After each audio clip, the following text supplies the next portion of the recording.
Hello everybody, it is November 2nd, 2023. Time's about 11:30 CDT. Unfortunately, we're still on daylight saving time. It's Geo-Rant time, Geo-Rant number 215, and today I'm going to talk about diabase.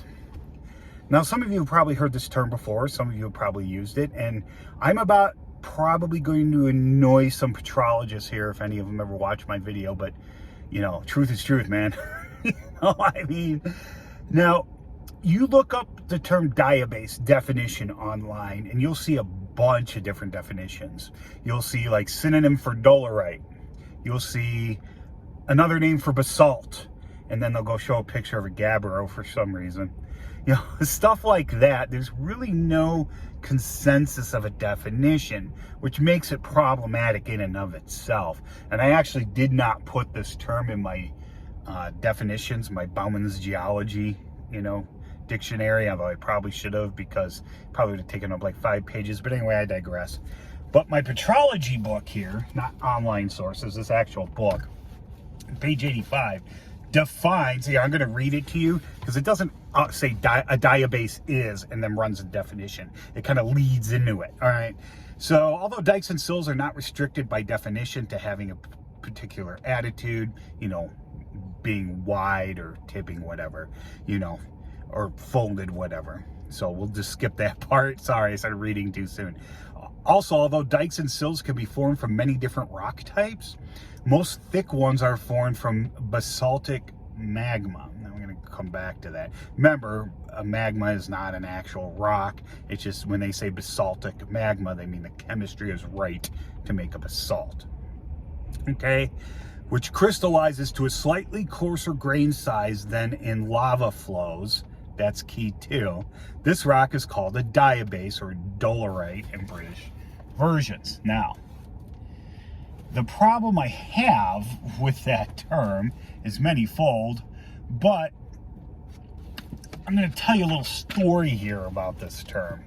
Number one, those of you that know me know I use ternary plots, Streckinson diagrams, especially for igneous rocks, aphanitic, which would be fine crystalline, and phaneritic, which are coarse crystalline, your plutonic versus your extrusive rocks. Both of those are interpretations. That's why I dropped them. And remember, we're trying to get away from interpretive. But if you look here, and you look in the book, page 141, and you look, where's diabase? It's right there. Diabase, and we don't need to know, we just see there, it's not bold. What it says at the top is the bold terms are terms that appear on the ternary plots. They use the term IUGS recommended, which is basically the same thing as a Streckinson plot. Okay, it's the same thing. So it's not on there. I wonder why. Probably because the definition is problematic, and that's being nice about it. So, if you have, even according to the petrology book, and petrology is concerned with origin, so you can't really, you start studying more and more petrology and you're going to run into it because it is. And I'm not saying you can't, give an origin for a rock. What I'm saying is you don't describe it via origin. You describe its mineralogy. And in there it said slightly coarser grained. What does that mean? Well, it's actually crystalline, but sometimes we use grain when we mean crystalline. We all do it. I do it too, but anyway.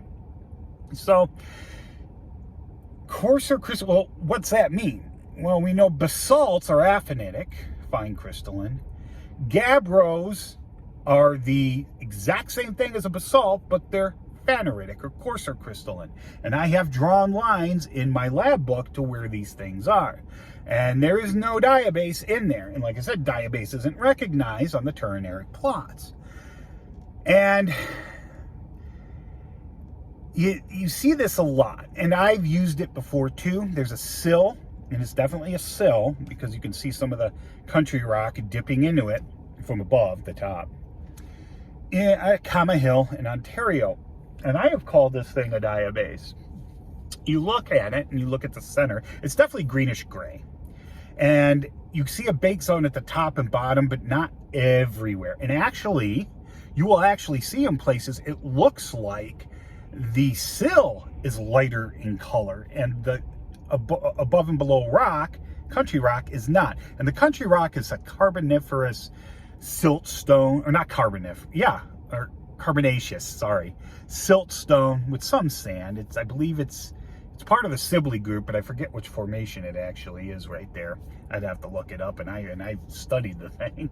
But anyway, it's all Precambrian, the whole thing. So this sill definitely intruded, and the fact that it's so level and long, I mean, it's dozens of meters long in outcrop, and it's pretty much the same thickness. I believe it's just shy of 2 meters, or about 1.5 maybe at its thinnest. So it tells you the sediment was soft, and this hot thing came in, and what it would have done is it would have gone into the sediment, and the sediment was still unindurated. It may have baked the surrounding rock, but not that much, because it's going to easily push through. And as it does, since it's mostly aphanitic, it's going to start to crystallize really fast.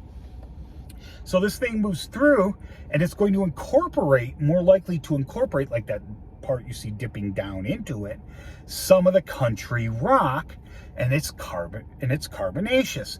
So near the edges of this thing, if you take a sample and you throw acid on it, it fizzes like mad. Weak acid, weak HCl or vinegar.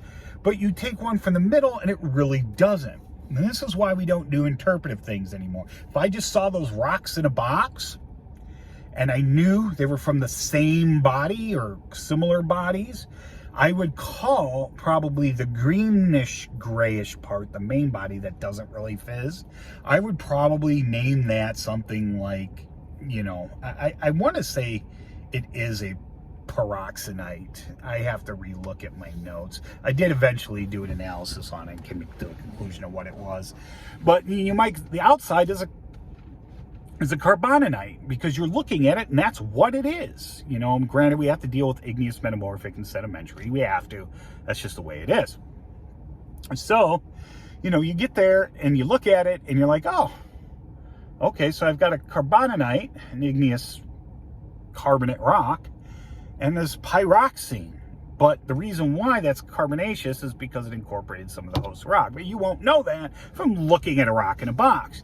And technically, you're correct. Okay? That's what they're called. Now, some people can say, oh, that's obviously not a carbonanite, who know where it's from and have the concept of where it's. But you just looking at rocks in a box are not going to know that. You're going to have no clue. And that's how you know if you got the right description or not.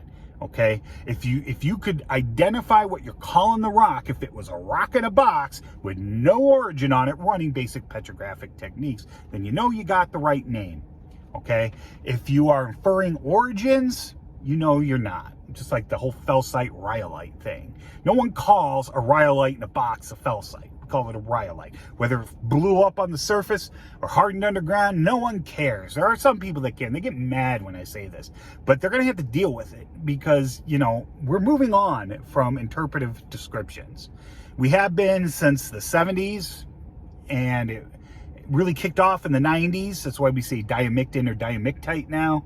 We don't say till, because, you know, although diamictin can be different, is not just till. It does include other things, but basically that's what it is, because till is interpretive. So we're getting away from this. So what's this rant, Steve? Anyway, I thought this was about diabase. Let's get back to that, since this is coming up on 9 minutes. Diabase is basically a waste bin term. It's a garbage term. And I know somebody's going to argue with me on that if they see this, and they're like a petrologist or something, but really it is. And all you got to do is go to the literature to find out. I've seen people talk about the dikes in the Upper Peninsula, the ones that show columnar jointing in them, you know, on Little Presque Isle and stuff like that. I've seen it written that they're diabase. I've seen it on geologic maps that these things are diabase. Then I go into the field and I look at it, and this thing is black. It's aphanitic. I look at it with a hand lens. I can see some crystals. This is clearly a basalt. So why are they calling it a diabase? I'll tell you why they're calling it a diabase. Because they're biased towards interpretation. And, you know, back in the 60s, 50s, 40s, 19 or 18, it was acceptable. It's not really now. We're getting away from that, and it's a good thing. So why would they call it a diabase if it's clearly mineralogically a basalt, and diabase is not on that list from approved ternary things? Well, the reason is because they think of basalt as being eruptive. It's only extrusive, okay? It's never intrusive. It can't be intrusive. Well, first of all, it's got to intrude because it's got to come from somewhere, but it's not technically a basalt while it's a magma or a lava, unless it is hardened and basalt is still lava. Anyway, you guys have heard me rant about that before too. Anyway, so they're so biased to thinking basalt has to be on the surface, and the ternary plots originally were too. You've heard me say aphanitic and phaneritic. Basically, aphanitic is the old extrusive, phaneritic is the old plutonic. And why have I just changed the names? Because they were really mineralogically based, but we slapped interpretive terms on them. Aphanitic is fine crystalline, but you can still discern it, just not with the naked eye. And I actually have in my book actual borders. And phaneritic is coarser grain. You can usually make out, at least you can identify, you can see minerals, individual minerals with the naked eye. So that's what you would work on. Now, that definition has a gray area, coarser. What does that mean? No one knows. I don't know what that means. Do you? No, I don't know what that means. So people got it in their heads that since basalt's supposed to be extrusive and this thing clearly intrudes, archean, nice, I have to call it anything but a basalt. So they said diabase on it, you know, and I've seen peroxenites called diabase. I've seen peridotite called diabase, usually in highly altered serpentized areas, which also make rocks look, you know, serpentization releases carbonate minerals, okay? So you got to be careful with that, but you would still call it a carbonanite if it's attached to igneous, because that's what it is, okay? You don't just say it's not a carbonanite because it's attached to a peridotite body and you just don't want to call it that. Get away from the interpretations, people. Get away from them. Anyway, this is getting long, so I just basically want to summarize real quick. Diabase is just a waste bin term. Despite every definition you've ever seen, it's completely used as a waste bin term. All right?